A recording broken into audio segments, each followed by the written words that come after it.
esas bombas, pero, pero no importa si hay más o hay menos afuera, igual se van a mover, ¿sí ven? Entonces el secreto ahí está en observar primero esto, que definitivamente esas dos moléculas o esas dos sustancias van a necesitar de gasto de energía, porque ya la tabla nos lo está diciendo. Pero para que ellas se muevan, para que entren o salgan de la molécula, no importa realmente su concentración, porque aquí nos dice que sea cualquiera diferente de cero en la parte externa y en la parte interna que sea cualquier concentración. Es decir, no importa si es mayor o menor, todo sea que existan esas sustancias. Entonces, si hacemos ese análisis así, digamos que aquí hay como una cascarita, porque podríamos irnos por el lado de lo que dijo el compañero, ¿me recuerda el nombre? Juan José. Juan José, o nos fijamos solamente en la información que nos da la tabla, que es lo que nos están pidiendo, ¿no? Que a partir de la tabla respondamos la pregunta 1 y 2. Entonces, en ese orden de idea, las dos sustancias ingresarían con gasto de ¿qué? De ATP. ¿Bien? Porque la A nos dice ingreso de las dos sustancias con gasto de ATP, ingreso de sodio con gasto de ATP y salida de yodo a través de difusión facilitada, pues no, porque necesitamos es que entren. Ingreso de las dos sustancias sin gasto de ATP, no, porque la tabla nos está diciendo que necesitan de ATP. Y la de ingreso de las dos sustancias a través de la bicapa lipídica y con gasto de ATP solo para yodo.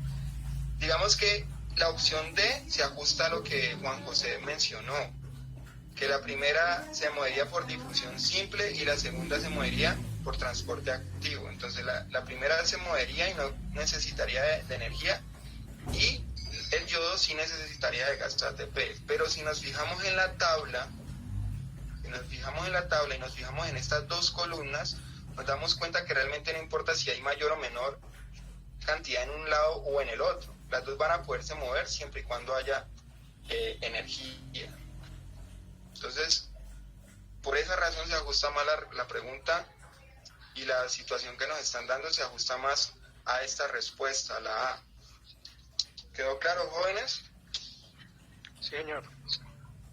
Bueno, todos quedaron satisfechos o de pronto tienen alguna duda. La verdad me aclararon con los ejercicios. Bueno, entonces vamos a hacer esto, vamos a tomarnos una pausa activa, ustedes la hacen ahí, yo también la hago acá, de unos 5 minuticos y continuamos. ¿Les parece? Sí, señor. Van y toman agua, no sé, hacen algo, toman agua o se refrescan y continuamos acá. Después de 5 minuticos, entonces son las 5:10, a las 5:15 empezamos otra vez. Porque el cerebro solamente funciona una hora y mucho, cuando ya los tenemos bien entrenados. Entonces, nos vemos en 5 minutos. Bueno. No se vayan a salir. Bueno.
¿Listo, jóvenes? ¿Todos ready ya? ¿Ya estiraron? ¿Ya comieron algo? Listo. Listo. Bueno, por ahí veo que mucha gente está preguntando que cómo cambia el nombre. ¿Cómo cambia el nombre? Porque hay algunos que aparecen con el nombre incompleto o tienen unas cosas raras ahí. Les voy a explicar ahí rápido. Es muy fácil. Obviamente el nombre aparece así porque cuando ustedes abrieron la cuenta de Gmail, pues colocaron ese nombre. Entonces, para poderlo cambiar, ustedes lo que tienen que hacer es lo siguiente. Desde un computador, no sé cómo se haría desde el celular, pero desde un computador se van a su cuenta de Gmail y aquí, por ejemplo, ahí les estoy presentando el calendario de esta cuenta. Entonces, aquí en esta opción, donde dice gestionar tu cuenta de Google, le hunden ahí en gestionar la cuenta de Google. Y aquí en información personal, le hunden en información personal al lado izquierdo y miren que aquí aparece el nombre. Entonces le hunden ahí, bueno, me va a pedir de entrar, pero generalmente él le permite a uno ahí cambiar el nombre en ese lugar. No sé si le voy a ayudar.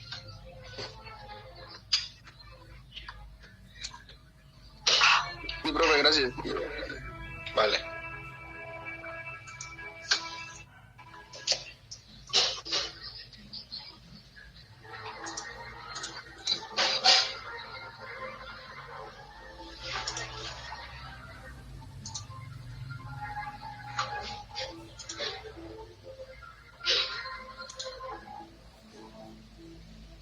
Miren, aquí donde dice nombre, él da la oportunidad de cambiarlo y lo modifica. Y ahí ponen el nombre y los apellidos completos y ya eso queda con su nombre bien claro. Listo.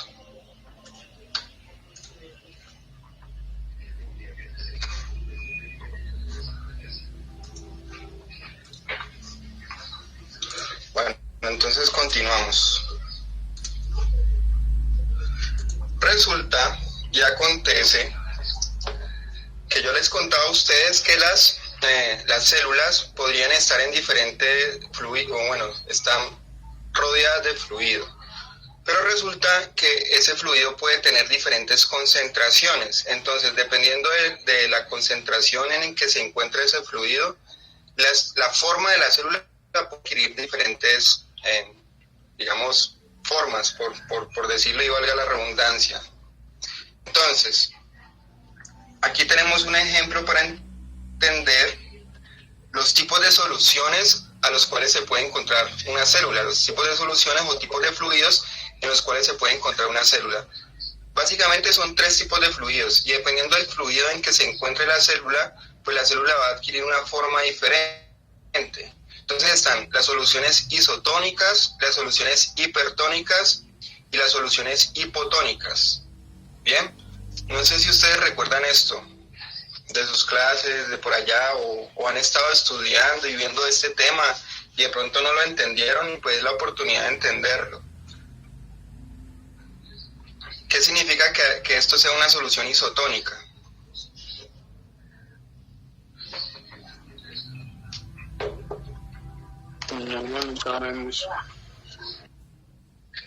¿Cómo?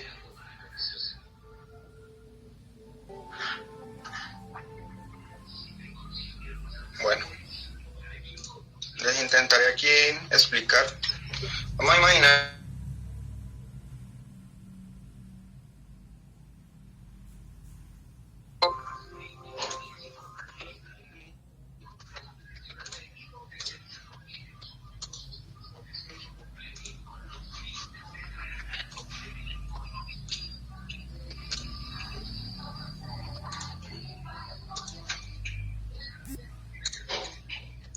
esto que voy a dibujar aquí es la membrana celular, ¿listo?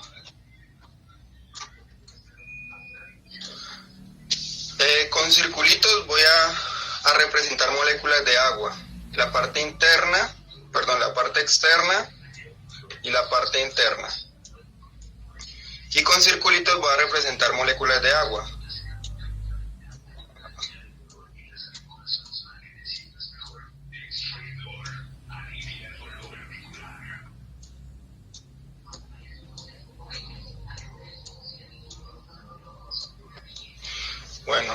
con otro tipo de figura voy a representar otro tipo de molécula diferente al agua. Profe, una preguntita. Dime. ¿Qué significa sin flujo neto de agua? Sí.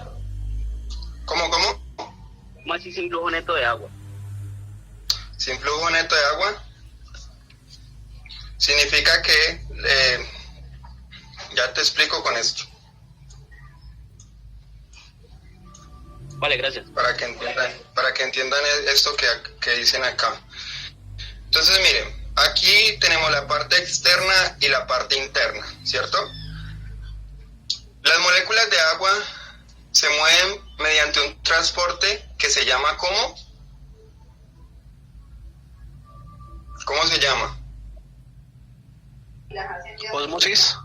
Ósmosis, bien. Listo. Y en ese proceso las moléculas se van a mover de donde hay mayor a donde hay menor, ¿cierto? O pedir el consentimiento a cada uno de ellos. Se van a mover de donde hay mayor concentración a donde hay menor concentración. Bien, entonces, en este ejemplo, ¿en dónde hay mayor concentración de moléculas del agua? ¿Afuera o adentro? Para poder sacar la concentración, ustedes tienen que tener en cuenta, recuerden que la concentración de una solución es la relación entre el soluto y el solvente. El soluto aquí vienen siendo estas figuritas triangulares. Y el solvente pues son las figuritas circulares que vendrían siendo las moléculas del agua. ¿En dónde hay una mayor concentración? ¿Afuera o adentro? Afuera. ¿Afuera hay mayor concentración de agua? Por ejemplo, aquí hay 1, 2, 3, 4, 5, 6, 7. Hay 7 moléculas de agua y cuántas de glucosa. 1, 2, 3, 4, 5. Y aquí hay 1, 2, 3, 4, 5. Necesito hacer otras 2 para que el ejemplo funcione. Hay 7. ¿Y cuántas moléculas de glucosa hay? 1, 2 y 3, ¿cierto? Entonces, ¿a dónde hay una mayor concentración de agua? ¿Afuera o adentro? Adentro. ¿Adentro? ¿Hay una mayor concentración de moléculas de agua? Exacto. Porque miren que tanto afuera como adentro hay la misma cantidad de moléculas del agua, pero la relación que hay entre el soluto, adentro hay menor cantidad de soluto y afuera hay mayor cantidad de soluto. Por lo tanto, aquí el soluto hace que la concentración de este soluto sea mayor acá, mientras que la concentración de este soluto sea menor acá. Y eso hace que la concentración del agua acá sea menor y la concentración del agua acá sea mayor. Entonces las moléculas se van a mover de adentro hacia afuera, ¿bien? Por esa relación que hay entre el soluto y el solvente. Entonces, vamos a intentar a ver si con esos dibujos de primaria me entendieron. Entonces, acá tenemos una solución en donde nos muestra que las flechitas están señalando, digamos, la flecha, y el grosor de la flecha está simbolizando el movimiento y la cantidad de agua que está entrando y está saliendo. Si ustedes notan acá, las dos flechitas tienen la misma, el mismo grosor, ¿bien? Y están dirigidas hacia adentro de la célula y hacia afuera de la célula. Eso significa que acá estamos hablando de una solución isotónica en donde la cantidad de agua que está entrando y la cantidad de agua que está saliendo es igual, es decir, se estableció un equilibrio. Por eso dice que el flujo de agua el flujo neto de agua es cero, no hay flujo de agua como tal. Es decir, no va a haber un lugar en donde se mueva mayor cantidad de agua que en el otro. Entonces aquí está entrando agua y saliendo en la misma cantidad. Este tipo de soluciones se caracterizan porque son soluciones isotónicas. ¿Y qué significa que sean soluciones isotónicas? Que la concentración de agua afuera y la concentración de agua adentro es la misma, y eso hace que se establezca un equilibrio, digamos, dinámico de la entrada y la salida de moléculas de agua. A eso se refiere con flujo neto de agua igual a 0. Bien. En este caso, miren que en vez de si estos serían glóbulos rojos, este glóbulo rojo se está ¿qué? ¿Qué está pasando con este glóbulo rojo? ¿Está más pequeño? Está más pequeño, se está deshidratando, digámoslo así, ¿cierto? Y eso sucede ¿por qué razón? Porque la concentración del soluto fuera de la célula es mayor que la concentración del soluto dentro de la célula. Las moléculas se van a mover de donde hay mayor cantidad de agua a donde hay menor cantidad de agua. Aquí la relación entre el agua afuera, entre el agua y el soluto es, digamos, menor agua, mayor soluto, mientras que adentro es mayor agua, menor soluto. Como las moléculas se van a mover donde hay mayor cantidad de agua, donde hay menor cantidad, ellas van a salir y va a haber muy poquito entrando, y eso va a hacer que el glóbulo rojo se deshidrate o se deshinche, digámoslo así. Bien. Y en este caso es lo contrario, ¿no? En donde la concentración, digamos, de agua afuera es mayor que la de adentro, y eso va a hacer que entre mucha agua a la célula y que el glóbulo rojo pues se hinche. Entonces, en este caso estamos hablando de soluciones isotónicas, en este de soluciones hipertónicas y en este caso de soluciones hipotónicas. Un ejemplo, por ejemplo, ustedes podrían tener y lo podrían hacer en la casa, un experimento muy sencillo para entender mejor esto. Ustedes pueden coger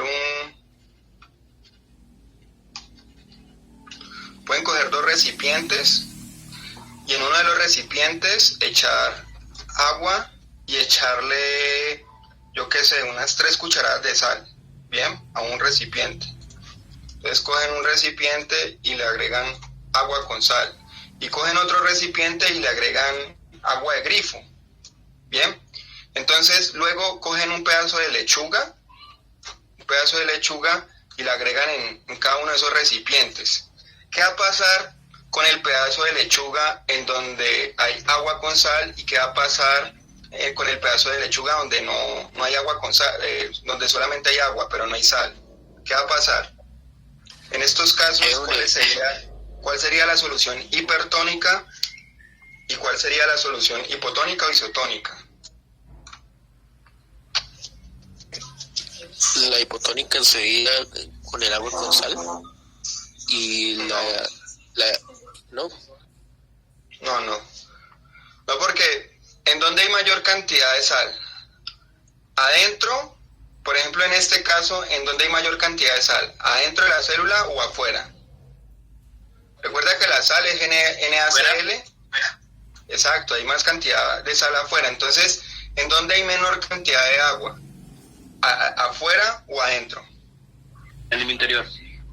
En el interior hay mayor cantidad de agua, ¿cierto? Porque hay menor cantidad de sal. Es decir, la relación es más bajita entre ellas dos. Entonces, como aquí hay mayor cantidad de agua, las moléculas de agua van a empezar a moverse de donde hay mayor a donde hay menor, y ellas se van a deshinchar.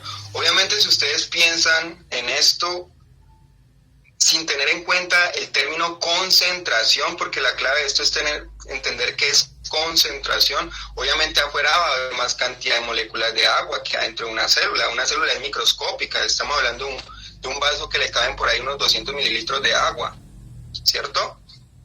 Pero tenemos es que tener claro como la concentración en un mismo espacio, en un mismo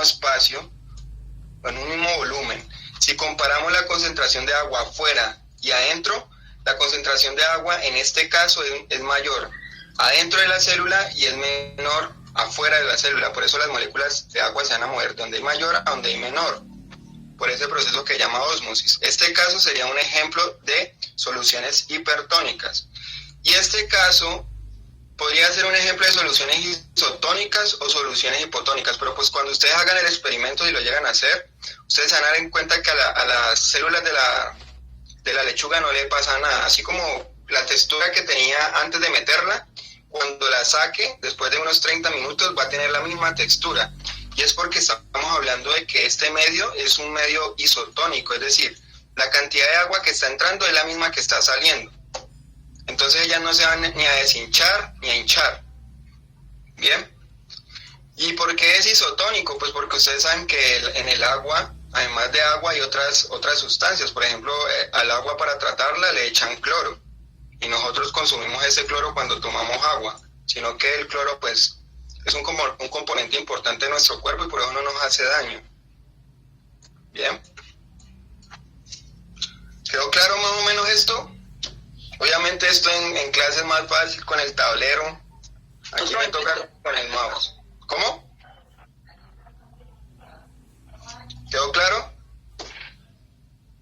Sí. Más o menos. Listo. Más o menos, bueno. Sino que aquí hay que tener muy claro qué es concentración.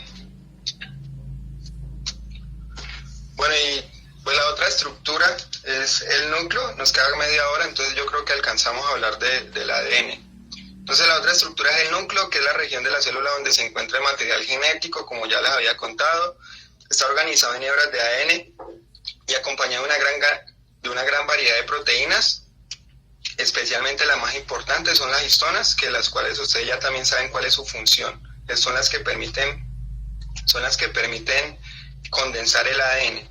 Por ejemplo, se ha dicho que si ustedes cogen, por ejemplo, una célula somática de su cuerpo, y le extraen todo el ADN, y luego, obviamente ese ADN es una hebra que está muy enredada, pero ustedes desenredan ese ADN, y cogen todas las moléculas de ADN, las 46 moléculas de ADN, y las van uniendo por extremos.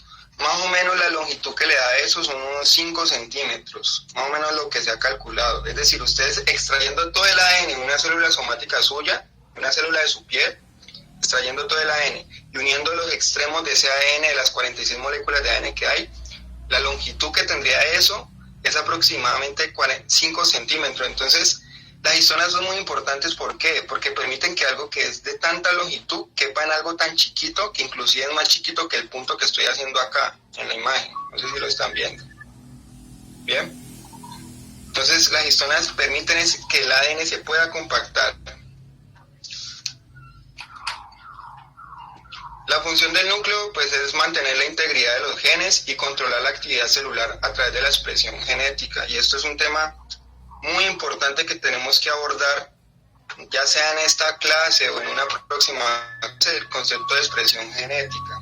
Creo que aquí de pronto alcanzamos a ver algo. Yo les decía a ustedes que el ADN está dentro de un grupo de macromoléculas que se llaman ácidos nucleicos. Dentro de los ácidos nucleicos nosotros encontramos dos tipos de moléculas, el ADN o el ácido desoxirribonucleico y el ARN o ácido ribonucleico. Entre esta molécula y esta molécula hay grandes diferencias. Una de ellas, o tal vez la que se alcanza a ver acá, es la estructura.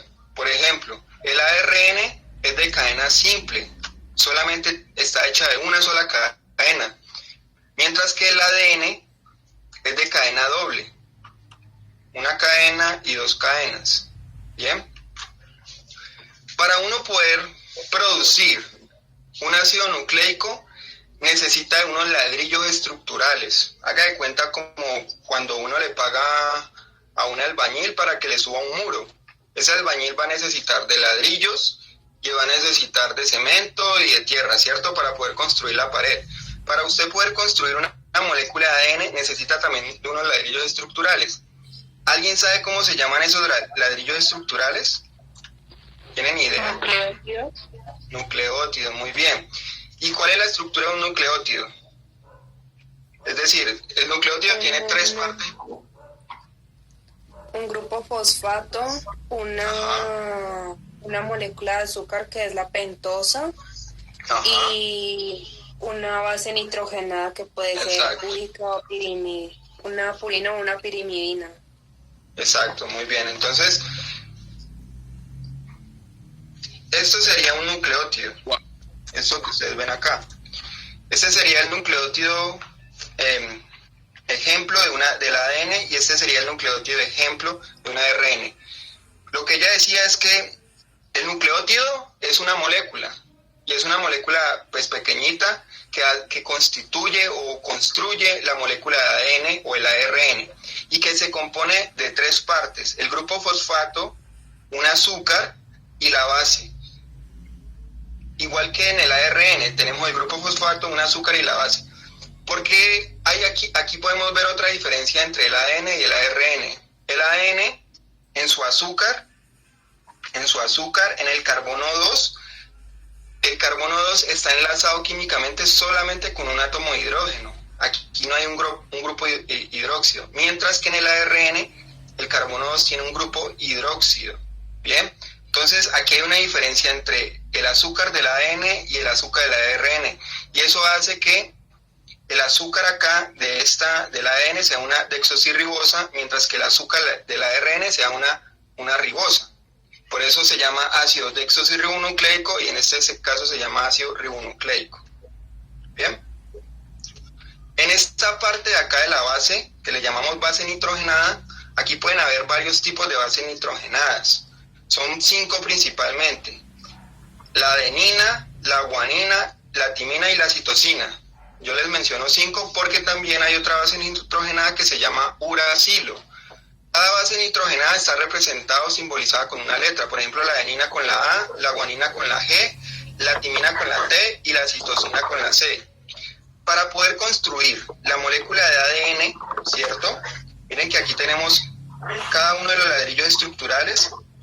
Este sería un nucleótido, este sería otro nucleótido y este otro, y así van construyendo cada una de las 2 cadenas. Para poder que se forme esa cadena doble y helicoidal, las bases nitrogenadas tienen que crear unos puentes de hidrógeno, unas fuerzas intermoleculares que permiten que estas 2 cadenas permanezcan unidas. Y para que los nucleótidos puedan crear esta cadena, los nucleótidos se tienen que unir con el grupo fosfato. Bien, de esa manera se puede construir una cadena de ADN. Entonces, ¿cuál es el ladrillo estructural de los ácidos nucleicos? ¿Cómo se llama? ¿Fosfato? No. Los nucleótidos. Los nucleótidos, bien. Y esos nucleótidos están compuestos de 3 partes. ¿Cuáles son esas 3 partes? Grupo fosfato. Ajá. Grupo fosfato, el azúcar y la base nitrogenada. De los tipos de bases nitrogenadas hay principalmente 5 tipos. Miren las moléculas acá, lo que ella mencionaba, que existían purinas y pirimidinas. En el caso de las purinas, ustedes ven que esto está formado por 2 anillos benzoicos, mientras que en las pirimidinas solamente está formado por un anillo. Bien, esa es como la principal diferencia entre las purinas y la pirimidina. Y tenemos la adenina, la guanina, la timina, la citosina y la uracilo. Cualquiera de estas 5 moléculas podrían estar aquí, en esta partecita del nucleótido, en donde dice base nitrogenada, donde dice base en este caso. ¿Bien? No cambiaría nada. Dime. No cambiaría nada. No. La molécula lo que haría es que se enlazaría una de estas moléculas químicamente con el carbono 1 del azúcar. Pero pues sí hay unas diferencias. Por ejemplo, ustedes ya saben que en el ARN, es decir, en este caso, hay una diferencia entre el ADN y el ARN. Se los voy a mostrar acá. El ADN está constituida por 4 bases nitrogenadas. Es decir, de esas 5 bases nitrogenadas que existen, el ADN está constituido por 4. Esos 4 pueden ser citosina, guanina, adenina y timina. Pero en el caso del ARN, también está constituido por 4 bases nitrogenadas, sus nucleótidos, pero en vez de timina, el ARN tiene su uracilo. ¿Ya? Entonces, si ustedes se encuentran con un ácido nucleico y uno de sus nucleótidos, ustedes encuentran que sus nucleótidos ninguno tiene timina sino uracilo, ustedes lo van a identificar como qué tipo de ácido nucleico, como un ácido nucleico de tipo ARN. Exacto, eso es una diferencia entre esas 2 moléculas. Bien, el ARN tiene uracilo en vez de timina, mientras que el ADN tiene timina en vez de uracilo. Eso es una diferencia muy importante. Y bueno, dime.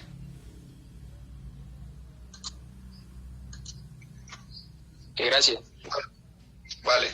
Entonces se me olvidó contarles algo aquí en esta parte, es que si ustedes notan, siempre que hay una adenina en una de las cadenas, en la otra cadena va a haber una timina. Mire, aquí hay una adenina, aquí hay una timina, aquí hay una citosina, aquí hay una guanina. Siempre que hay una citosina, en la otra cadena debe haber una guanina.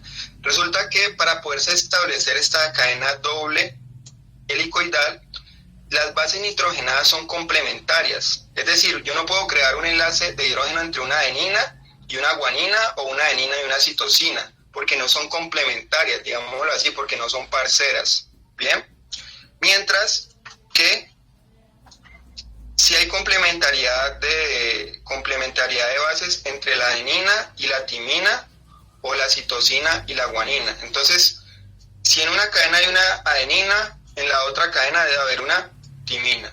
Y si en una cadena hay una citosina, en la otra cadena debe haber una guanina.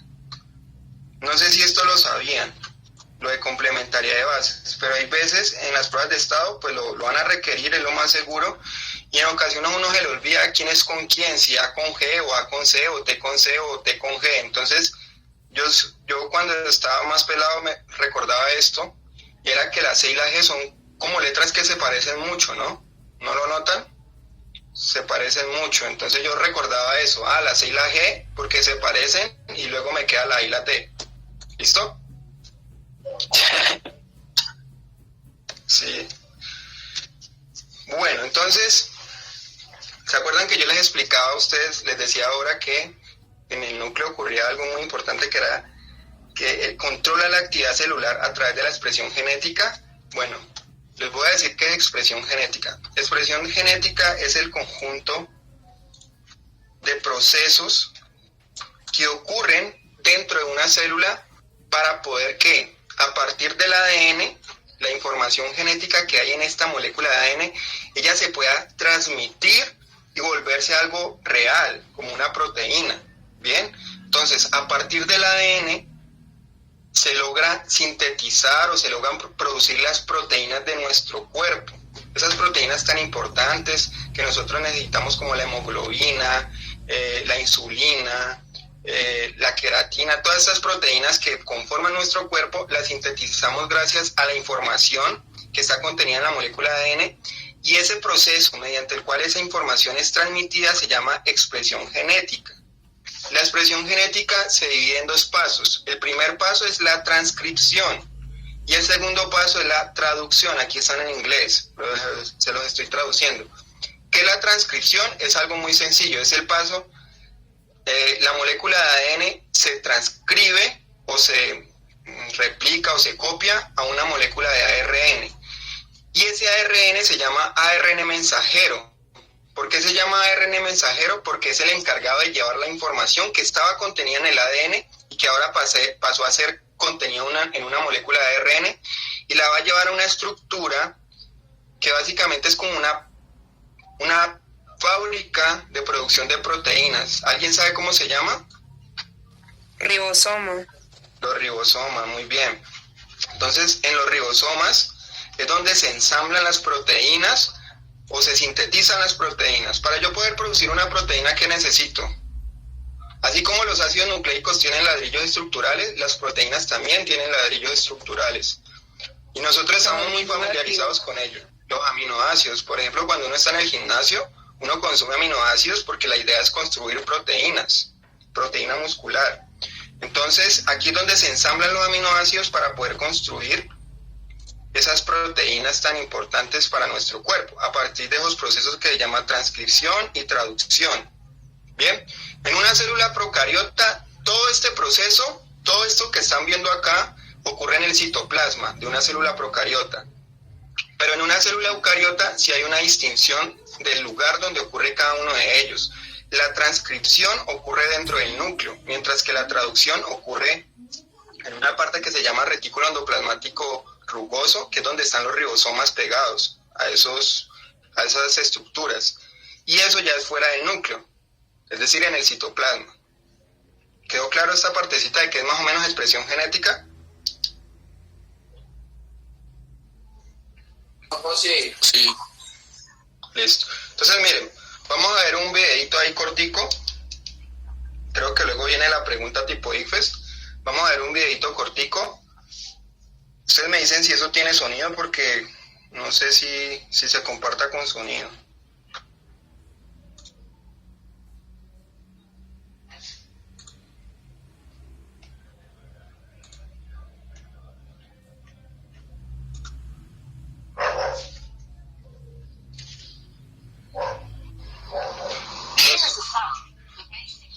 ¿Tiene sonido? ¿Escuchan el sonido? No, profe. Muy al fondo. Está en inglés, ¿no? Bueno, entonces lo voy a bajar yo acá y lo voy a volver a reproducir y le voy explicando. Esto es una célula eucariota, ¿bien? La idea es que vamos a entrar a la célula eucariota y vamos a ver cómo se sintetizan las proteínas. Entonces ahí estamos la célula, vamos a entrar a la célula. Ustedes van a ver varias partes de la célula. Por ejemplo, aquí está el núcleo, las mitocondrias, etcétera, etcétera. Y vamos a entrar al núcleo donde vamos a encontrar los cromosomas. Recuerden que los cromosomas son esas estructuras en forma de X, que básicamente está formado por dos cosas, por el ADN y las histonas. Miren aquí las famosas histonas que les mencionaba yo ahora. Miren cómo el ADN se envuelve en las histonas y permite que se compacte en una estructura como este tipo, que es muy compactada. Entonces lo que vamos a hacer es sintetizar una proteína, y para poder sintetizar una proteína necesitamos, digamos, dependiendo de la proteína, va a haber una región en el genoma o en la secuencia de ADN que va a permitirse sintetizar, o que tiene esa información de sintetizar esa proteína. A esa parte de la secuencia de ADN que permite sintetizar una proteína específica es lo que se llama el gen. Entonces esto es un gen, una parte de la molécula de ADN en donde está la información para sintetizar una proteína. Entonces lo primero que va a pasar es la transcripción. Para eso usamos una enzima que se llama ARN polimerasa. La ARN polimerasa lo que va a hacer es que a partir de la cadena molde del ADN va a sintetizar una cadena complementaria que vendría siendo el ARN. Noten acá, todo es por complementariedad de bases. Si hay una timina, en el otro hay una adenina. Si hay una adenina, en el ARN va a haber es un uracilo, porque recuerden que en el ARN en vez de timina hay uracilo. Y si hay una citosina, en la otra molécula va a haber una guanina. Y se van ensamblando los nucleótidos. Todas estas estructuras que ven en forma de martillo son los famosos nucleótidos. Y se van ensamblando por complementariedad de bases, y lo que estamos utilizando es esta cadena molde. Aquí está la información, digamos, codificada en un lenguaje diferente para sintetizar una proteína. Es un lenguaje químico. Y se va sintetizando, se va desacoplando también a la vez la cadena de ARN mensajero. Y esto es la transcripción. Y esto está ocurriendo ¿a dónde? Dentro del núcleo. Después de que se transcribe el ARN, él pasa por unos procesos posttranscripcionales. El ARN tiene unas cosas que llaman intrones y exones. Entonces los intrones es donde está la información y los exones lo quitamos. Ya queda la cadena más pequeña y luego ella empieza a viajar, lleva el mensaje, por eso se llama ARN mensajero. Sale por los poros nucleares y va a ir ¿hasta dónde? ¿Quién me dice? ¿Hasta dónde llega?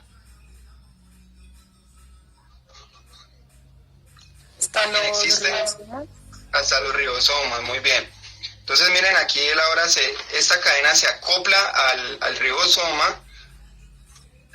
A diferencia de las otras organelas celulares, los ribosomas no son organelas que están constituidos por membrana celular, sino que realmente es un complejo proteico que ayuda a sintetizar otras proteínas. Entonces ahí se ensambla el ARN mensajero, el ARN mensajero se empieza a leer. Hay unos transportadores que llevan los aminoácidos que se llaman ARN transferencia. Este es el aminoácido y este es el ARN transferencia. Haga de cuenta que es como el carro que lleva las partes para crear una moto o para construir un carro, yo qué sé. Y por complementariedad de bases también se van uniendo al ARN mensajero, y en la parte superior vamos a ver cómo se van ensamblando los aminoácidos para ir construyendo la proteína. Esto que está ocurriendo acá es la traducción. Entonces ya vimos la transcripción y ahora estamos viendo la traducción. que ocurre gracias al ribosoma, al ARN mensajero. Y aquí tenemos ya la proteína en su estructura terciaria. Esto puede ser, por ejemplo, la insulina. Ustedes saben que la insulina es muy importante para regular los niveles de glucosa en la sangre. Y así es que se produce. Entonces miren esta pregunta. Una pregunta típica del IFE dice: el ser vivo está formado por macromoléculas, que generalmente son polímeros, esto es, moléculas formadas por la unión de varias moléculas pequeñas similares. Así los ácidos nucleicos son cadenas de nucleótidos, las proteínas cadenas de aminoácidos y los polisacáridos cadenas de azúcares simples. Cuando la célula va a iniciar su proceso de división, debe primero replicar su ADN, para lo cual necesita abundancia de. Entonces, de esas sustancias que aparecen acá, ¿qué es lo que necesita la célula para poder crear otra molécula de ADN? Aminoácidos, ácidos grasos, nucleótidos, monosacáridos. ¿Nucleótidos? Nucleótidos, exacto. Entonces aquí la respuesta, esta es muy fácil, la respuesta es la C. ¿Por qué razón? Inclusive el mismo enunciado nos lo está diciendo. Aquí en este pedacito nos están dando la pista, en caso tal de que ustedes no sepan qué es un nucleótido, el mismo enunciado se lo da. Los ácidos nucleicos son cadenas de nucleótidos. Las proteínas son cadenas de aminoácidos. Si usted quiere replicar algo, es decir, si usted quiere duplicar algo, pues va a necesitar sus ladrillos estructurales, que vendrían siendo, en el caso del ADN, los nucleótidos. Entonces por eso aquí la respuesta es la C. Y en este, que está asociado con lo que acabamos de ver, ya para terminar, en el modelo se presenta el proceso de síntesis de proteínas en la célula. Entonces, ¿quién me dice, esto es una célula procariota o eucariota? Eucariota. Eucariota, muy bien. Entonces aquí tenemos el núcleo, tenemos el ADN, ocurre el proceso de transcripción y luego ocurre el proceso de traducción. Nos dicen, de acuerdo con el modelo, si no se copia correctamente la información del ADN al ARN, es decir, digamos, que si el ADN tiene una adenina, ¿cierto? En la otra molécula, en el ADN, en el ARN, si en el ADN hay una adenina, en la otra molécula, que es el ARN, tendría que haber un uracilo. Pero digamos que por X o Y razón no se pega un uracilo, sino que se pega un nucleótido con una base nitrogenada diferente, con una C diferente. Entonces, a eso hace referencia. ¿Qué pasa si se copia correctamente, si no se copia correctamente la información del ADN al ARN mensajero en el proceso de transcripción, que sería esta parte de acá? ¿Qué puede sucederle al proceso de síntesis de proteína? A. Se produciría una cadena de ARN mensajero de ARN mensajero doble como la molécula de ADN. ¿Qué opinan de esta opción? ¿El ARN puede ser de cadena doble? No, exacto, es de cadena simple. Entonces aquí empezamos a descartar. El ribosoma no podría entrar al núcleo a leer la información del ADN. ¿En dónde está el ribosoma? ¿En dónde ocurre la traducción? El citoplasma. En el citoplasma, exacto. Entonces el ribosoma nunca va a entrar al núcleo. Por eso les estaba diciendo que en las células eucariotas la transcripción y la traducción ocurren en sitios diferentes. Entonces aquí también descartaríamos. Los aminoácidos no podrían unirse al ARN de transferencia en el citoplasma. Entonces, ¿recuerdan aquí esta molécula?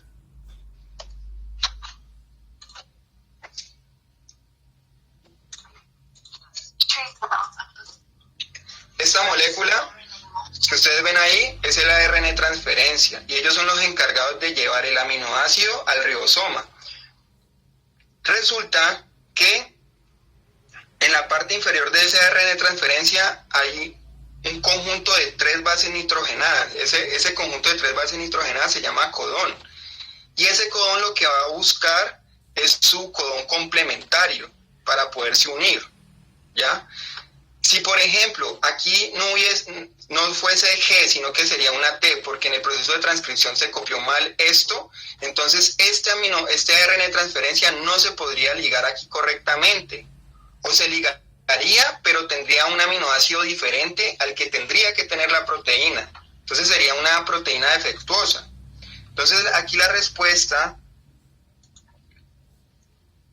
Aquí la respuesta tentativa podría ser la C, que los aminoácidos no podrían unirse a la ARN transferencia en el citoplasma, o se unirían aminoácidos que no corresponden con la secuencia del ADN. Entre la C y la D, ¿cuál creen que sea? Se unirían aminoácidos. La C, los aminoácidos no podrían unirse a la ARN de transferencia, o se unirían a aminoácidos que no corresponden con la secuencia de ADN. En el primer caso, ¿no? Vale. Exacto, porque recuerde que aquí lo que se está sintetizando es ARN mensajero, no ARN de transferencia. Entonces la C no podría ser, la respuesta sería la D. Se unirían aminoácidos que no corresponden con la secuencia de ADN, porque se copió mal el ARN mensajero, entonces se pegó un aminoácido que no debía de pegarse en el proceso de transcripción. Y bueno, jóvenes, esta la dejamos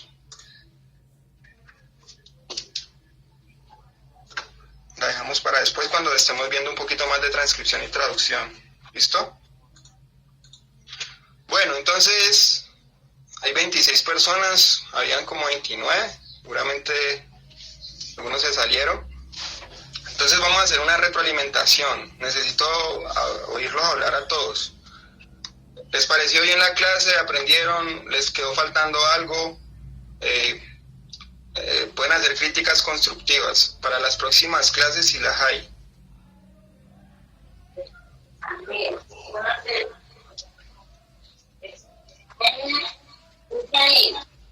¿Todo bien? Sí, me pareció bien la clase, profe. Bueno, yo espero que hayan aclarado dudas con respecto a las estructuras internas de la célula, hacia el proceso de expresión genética, que más adelante pues tendríamos que ver cuando veamos herencia y reproducción. Vamos a ver un poquito más profundizado. Y también creo que ahí la parte más dura creo que fue lo de las soluciones isotónicas, hipertónicas y hipotónicas, que dificulta mucho porque si no hemos visto en química soluciones y el concepto de concentración, así dificulta un poquito entenderlo. Y bueno, chicos, yo creo que hasta aquí podemos dejar la clase. ¿Les parece? Sí. Ya son las 5:58. Sí. Bueno, espero que todos estén bien. Espero que en la próxima ocasión estén más animados para hablar. ¿Listo? Bueno, pues. Nos vemos.